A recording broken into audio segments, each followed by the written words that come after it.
What's poppin', everybody? Welcome to Tom and Joey Entertainment, a.k.a. TJENT. This is Real Talk with Tom and Joey, episode 6. I am one of your hosts. 8. 10. Episode 40. 40 minus 34. Episode 6. I am one of your hosts, Joey Prokes, and alongside me, as always, is my partner in crime. I almost said you're my partner in crime. I was going to say, that was partner close. in prime. Partner in prime. All partner right. in crime. Yep. Tom Hazelwood. Tom, how you doing? I am fucking fantastic. Wow. I had a great day today. Nice. Fantabulous day. Yeah, I had a pretty good weekend myself, and I'm pumped for the week upcoming because new Uncharted comes out this week. Hey. Then Everybody's Golf comes out the week after. Thank God. Yep. Yeah, the beta. Mm-hmm. We're going to go super ham on it on the weekend. And Probably. Dortmund won their season opener 3-0. They look great. Yep. Christian Pulisic. It's my dog. The American Outlaw. Yeah. More importantly, Chelsea won. Yes. That's way more important. That's way more important. Yes, yeah. correct. Yep. So we both had good weekends. Mm-hmm. Ready to get things started. This is Real Talk with Tom and Joey. Every single week, Tom and I bring two random topics of discussion to the table for your entertainment, while most importantly, keep it real. If you enjoy what we do, head over to patreon.com/TJENT, where you can throw us a few bucks to support. You can get early show access, get other sick-ass rewards. But if you don't want to do that, it's all good. Whatever. It's all good in the hood. You can tune in every single weekday here on youtube.com/TJENT, where at noon Eastern time, we'll post a video topic by topic, day by day, until the full episode goes up on Friday. Sounds pretty good. So what happens if they don't want to watch us on the video? Can they listen to us? They can listen to us. You know how they can listen to us? An 8-track player. On the go. On an 8-track player. On the 8-track player. You can definitely put it on an 8-track. That would be complicated, but you could definitely pull it off. You can figure it out, yeah. Yeah. They can go on iTunes, search Real Talk with Tom and Joey, or any combination of that. You should be able to find us. Look at our sick-ass logo. And SoundCloud. Yes. And SoundCloud.com/TJENT. Pretty much the same thing, but Yeah. I mean. You see a pattern with our URLs. Yeah. And if you give us a subscribe and a review on iTunes, that would be huge. Give us into more eyes, ears, and orifice as well. Pro orifice, as always. As always. So without further ado, let's swan dive into this episode. All right. My first topic. Gonna be a little bit somber. Yes, we're gonna get serious. Somber, aggravating, blech. Eye-opening. Yes. At least at first for us. Yes. And it's going to get, dare I say it, real. So my first topic of... It's going to get real talk? Yes. With Tom and Joey. So my first topic of the day is just a general topic about what happened in Charlottesville. I think it was last weekend. Last Saturday, right? Yeah. Yeah, because the march with the tiki torches was on Friday night. Right. And yeah, there was like 2, Mm-hmm. which was kind of hard to decipher, but there's like 2 rallies or whatever. Okay. Yeah, Right. and then the violence, the big day where the actual rally was going to happened on Saturday. Right. Yeah, exactly. So obviously it was what everybody's been talking about last few weeks, and then obviously we're not going to touch on much of Trump because everybody knows that with his What he said. Yeah, what he said, his reaction to it, and you've heard it from all different sorts of sides. So I don't really want to talk about Trump, but I just want to talk about our reaction to it, and in particular, I remember watching, if you haven't watched the Vice exclusive special that they did on the Charlottesville rally. Pretty damn good. Yeah, you should definitely check it out. It is very, very eye-opening. And one of the things that it opened my eyes the most with, and it's maybe, I mean, call me ignorant, I guess, but I just didn't know that I mean, racism obviously still exists, but Yeah. I meant to that extreme, like to the point Yeah, where people, I was in the same boat, for sure. several people are out carrying Nazi flags Yeah. and just posting up with swastikas all over the place. Yeah. And I just didn't know to that extreme that still existed on such a grand scale, to the point where they're rallying and organizing and putting on these. I mean, there's large amounts of people doing and this. what I thought was kind of weird was, so the KKK, they changed their name. They tried to change their name. It was KKKK. They, for whatever reason. 4Ks? Yeah, last year. And it was because they now don't encourage violence. They just think that they're the superior race, but they don't want to do the flag burnings, or not flag burnings, the cross burnings and stuff like that. So I thought, you know what, maybe even these radical groups are just starting to lose so many numbers and so much size that they're kind of irrelevant. So when I hear, oh, there's Nazis, I'm like, okay, but Are they really Nazis, or are these just like a bunch of confused kids who don't 'Cause really understand what they support? Nazis, fascism, like that term, those terms get thrown around so Like, easily. yeah, exactly. So my knee-jerk reaction was, okay, are they really Nazis? But when you have 3,000 dudes chanting, "The Jews will not replace us," Blood and soil. and strapped with like 6 different types of guns Yeah. just on you, and talking about how, you wouldn't even let your daughter date or marry a Jew. Yeah. Yeah, that was from that Vice report. Yeah. Because they were talking to the leader of the rally, Yeah. and he is batshit. Yeah, and there was a lot of leaders saying, we embrace violence, we don't instigate it, but we're glad that it happens. Mm-hmm. What? What does that even mean? Yeah, and saying, oh, it's only going to get worse. This is only the start. And then the leader of the KKK in North Carolina said he's glad that girl died. Yeah, it's just. I mean, I just didn't. Maybe we're both in the same boat of ignorance, but I just did not think that people like that still existed. Mhm. And if they did, they didn't have an audience. It Yeah. was 10 people in the middle of bumfuck wherever. Yeah. And I would never see them again And ever. And the thing is that there's obviously, I mean, you get some of the stereotypical, like, people that you think would be a part of that crowd. Right. But then there's also, like, the big, like, some of the headlines of the story, especially of the Tiki Torch March, was there was a bunch of, like, high school and college kids in polos. Yeah. Like, marching. It's not just, like, your stereotypical, or how the media portrays, like, a Trump supporter or Right, somebody that would be yeah. a part of this rally. Right. So I think that was pretty unique, specifically when it comes to this rally. But I think, do you think that it's something like this, or to this scale, has kind of always existed, but in light of recent events, that these people think that they have more of a platform to come out? I think when it comes, especially specifically when it comes to the rally, I think the advancement in communication and social media gives these groups the ability to spread their message and Connect. yeah, Yeah. and organize these rallies and get people. Yeah. Because you have people that are individuals where they might have these feelings, but Right. think, oh, I'm probably an outlier, so I'll just keep it to myself. I mean, the thing is, we saw a gap of adult males probably in their 30s and 40s, and we saw adult males in their early 20s. Mhm. But they usually weren't related. There wasn't a lot of sun pop things, so I don't think that this probably existed for that long, because kids who are 22 years old have barely been able to form a legitimate idea probably until like the last 10 years of their life, I guess. But you got to think it has something to do with the parents, their ideologies and feelings. It might, but I mean, think about all the kids that go against whatever their parents say and are just totally disbar. Yeah, the rebellion But thing. if you take that isolated incident but magnify it for 350 million people nationwide, and now they can connect to each other, then maybe they get more. Yeah. Because if it was families going together, it'd be way different. But it's just one kid who gets on a message board and runs with this stupid idea and then decides, oh yeah, I'm part of this group.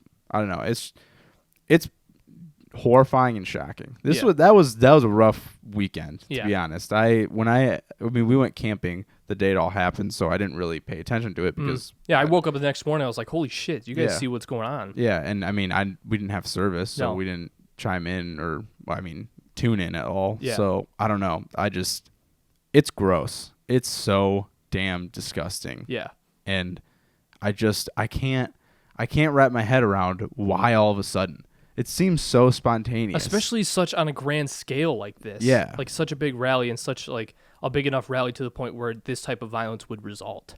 And we still have World War II vets. Yeah. Nazis started a world war legitimately, right? So how do a bunch of young kids who are only a generation apart from the people who fought and killed this group, how do you start that? You look at like World War II vets, they have to be the most ashamed out of everyone. Oh yeah. Because it's like, I risked my life to fight against these ideologies and fight against what is And now Nazism you're and willingly fascism. jumping back in. Yeah. And then you're saying that we have the freedom of speech, we should have the right to embrace this, and everyone else is kind of pushing back against that, saying, no, not so fast.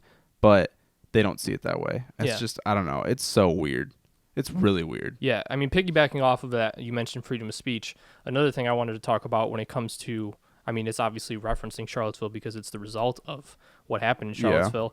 But companies like Google, Facebook, and I remember GoDaddy.com got rid of, I forget, was it the Daily Stormer? I think that's what something like that, the domain name was called. But it's these websites for these hate groups that are responsible for rallies such as Charlottesville, and they're banning them from their website. Google banned a few I think, or no, Facebook pages, obviously Facebook groups with have the same involvement with the Charlottesville rally. But I just wanted to get your opinion on what you think of these companies like taking down these websites. I mean, it's okay. So personally, obviously, I 1,000% endorse it. Mm-hmm. But from does it go against the Constitution? No, because you're a business.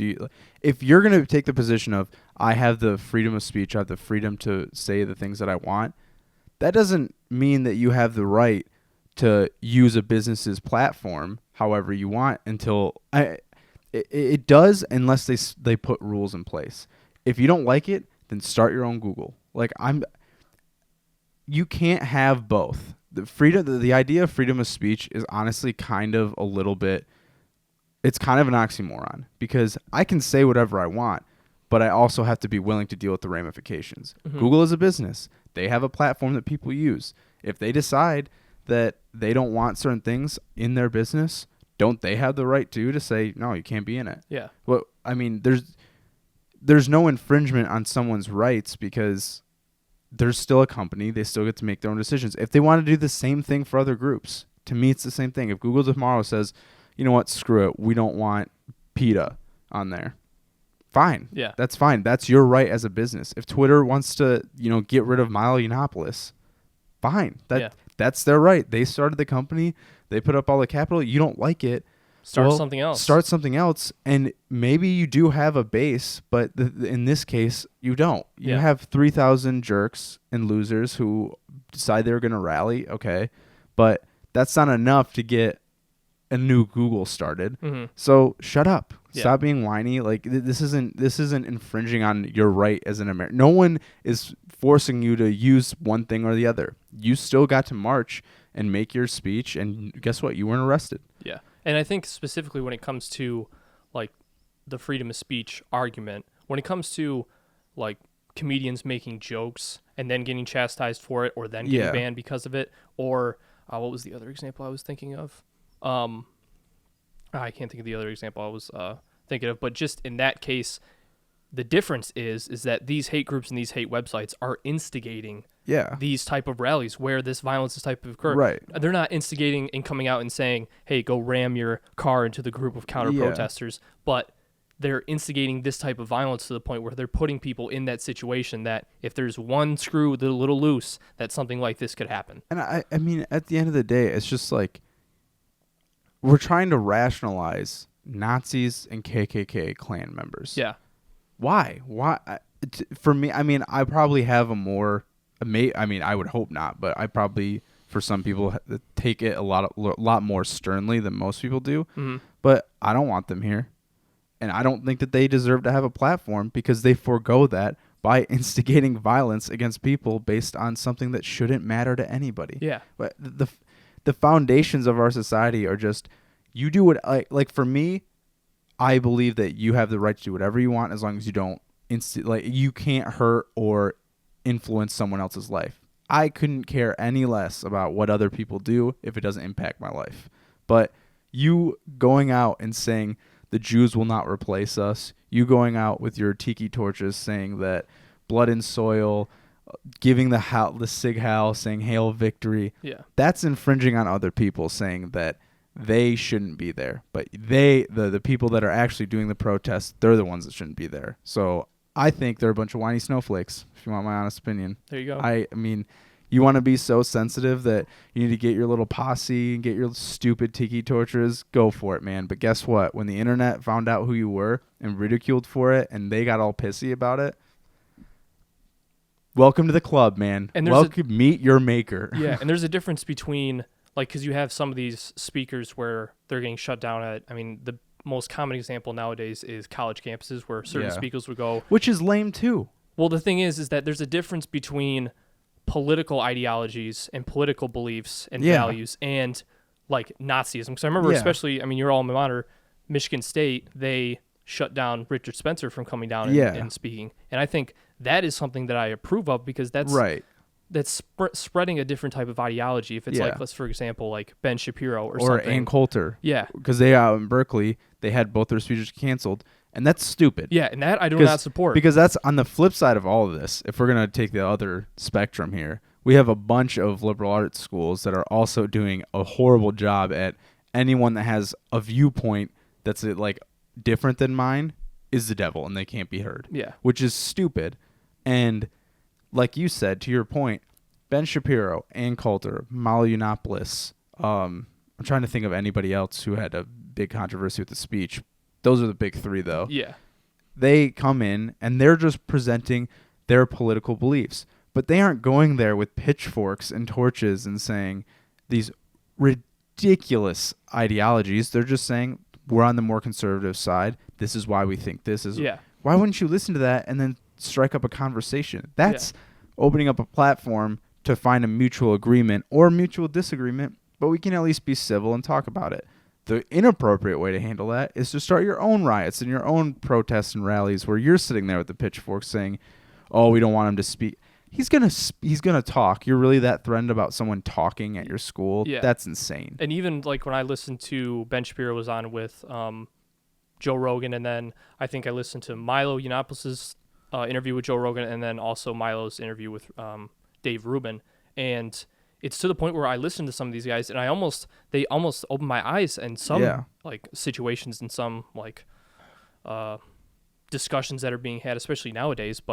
And I find myself agreeing with them, and that's to my benefit. That's good. Yeah, because I'm opening my mind to different solutions and different ideas that I might have not thought of before, because I get a perspective from the other side. Yeah. Because I mean, obviously I consider myself more on the left side and more of a liberal, but like seeing, especially, I mean, because as much as I'm not agreeing with what Trump said and that there's violence on many sides, but you have instances not specifically limited to Charlottesville where protesters on the left side, quote unquote, start violence too. And it's like, stupid. and it's like Black Lives Matter. There's riots that happen, and you have these scenes where they had that shot where they were looting the liquor store, and then they're like setting police cars on fire, and it's like, what is that doesn't help the situation either. Yeah. So are they ramming cars through crowds? Right. No, but I don't see the violence on many sides argument, but it comes to your idea like it's pushing me more to the center because you have extremes on the left and right that don't help either side or either argument. Yeah.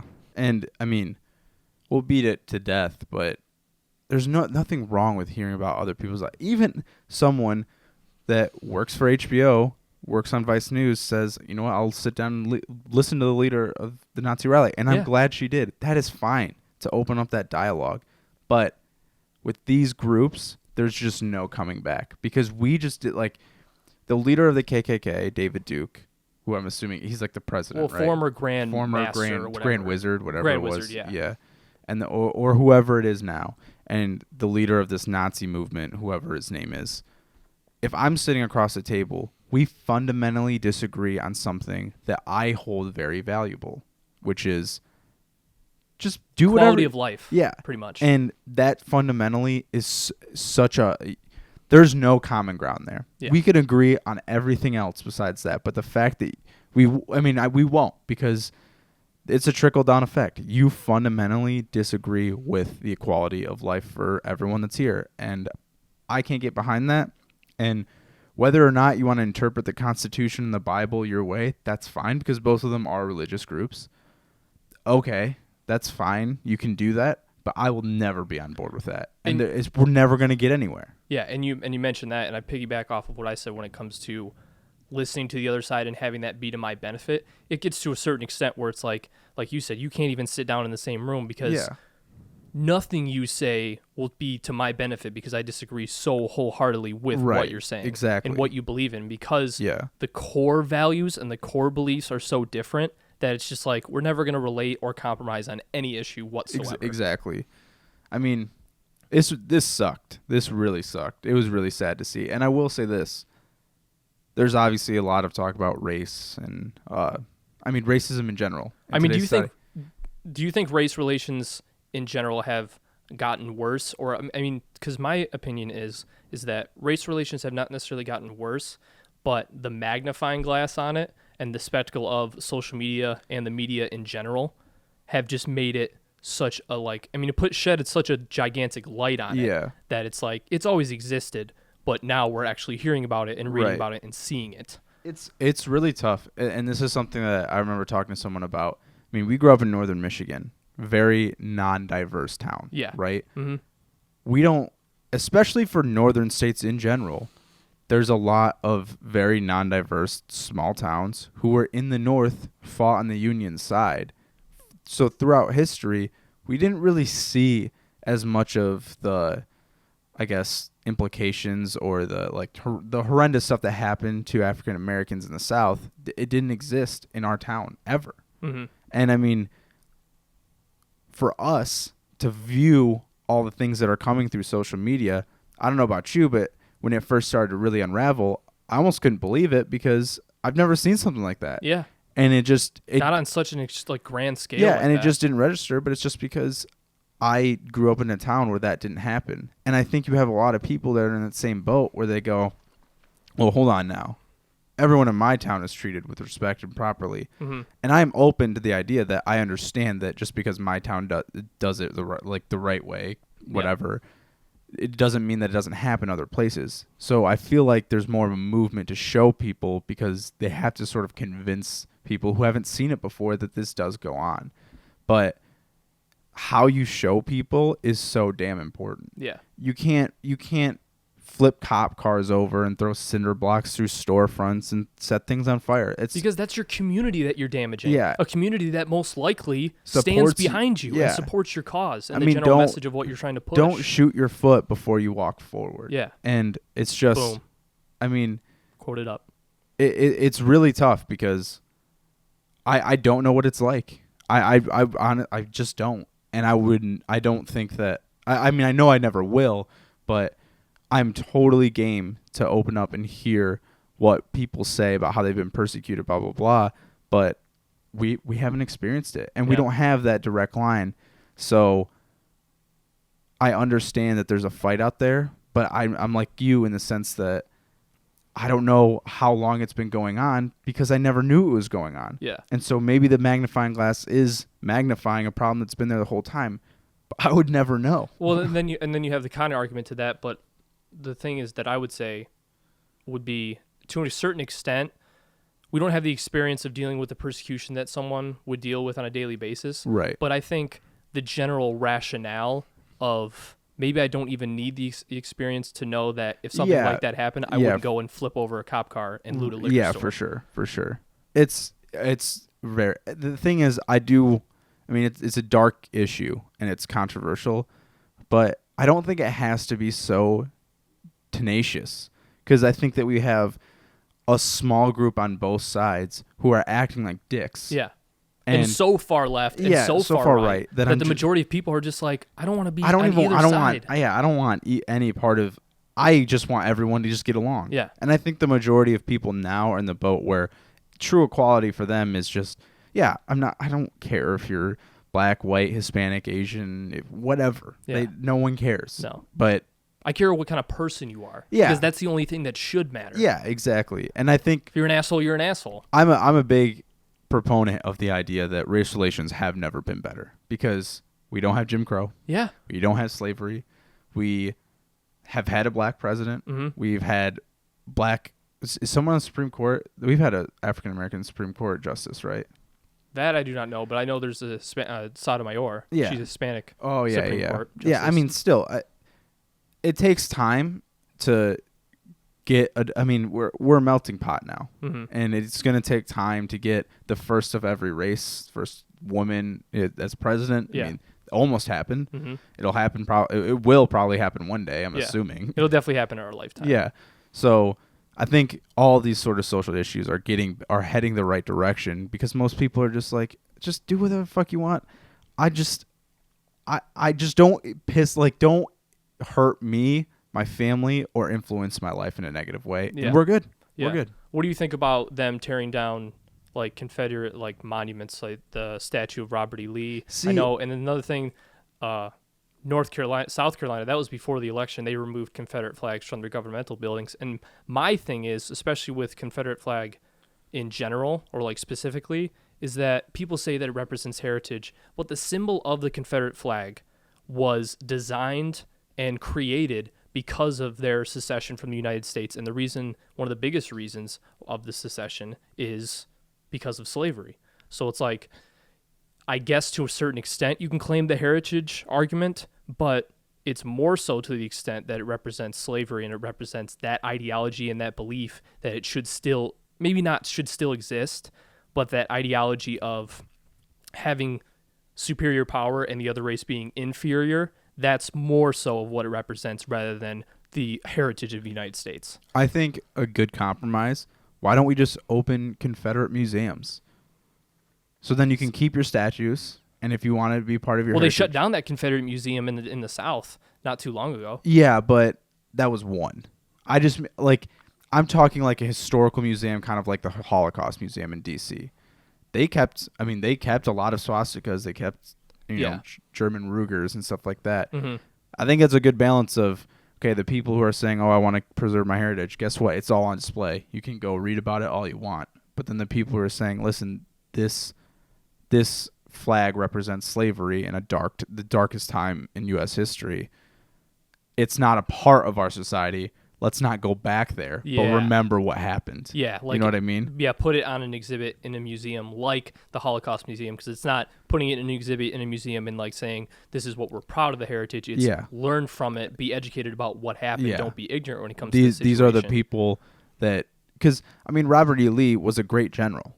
No one's going to argue that. Yeah. No one would. Yeah. Because he had no resources and he did everything that he could.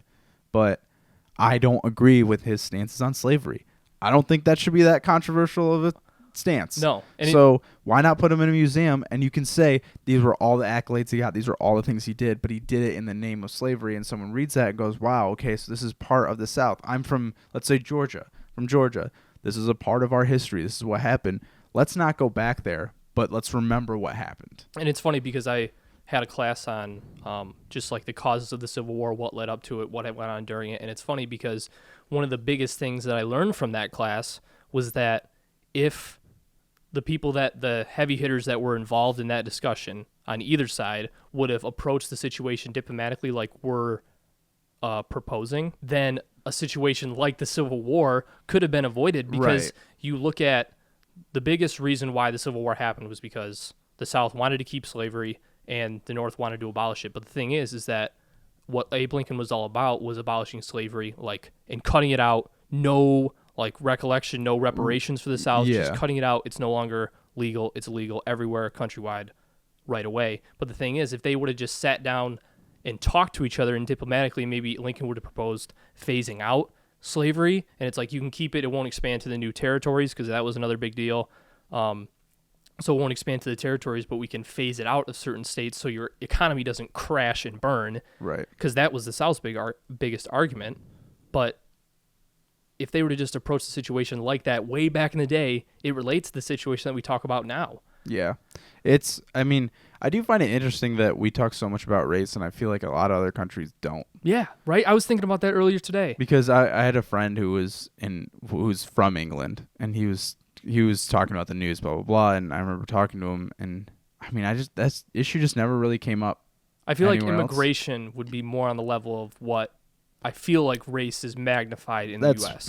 That's probably true. Because, you think about, that's what makes the United States so unique geographically, is that we're so far away from everything. Right, yeah. But Europe, they're all right next to each other. Yeah, we have Canada and Mexico. Yeah. Whoop-de-doo. Yeah. Mexico, barely. Yeah. It's one border. Mm-hmm. It's not surrounded. Yeah. Yeah, so I think it's definitely interesting to think about what other countries view, especially our situation in particular, and what race relations are like in other countries. Yeah. So yeah, pretty heavy topic, but definitely one that we had to talk about. Yeah, you need to address it, and it needs to not address it in a hostile way, but address it in a way that you can learn from it and learn about how society works. And why is this happening now? Yeah, it's that's weird. The most important thing. Yeah, is why is it happening? And here and now. Mm-hmm. Why now? Truth. Here. Now. Now. How? What? Why? How? Where? How now, brown cow? How?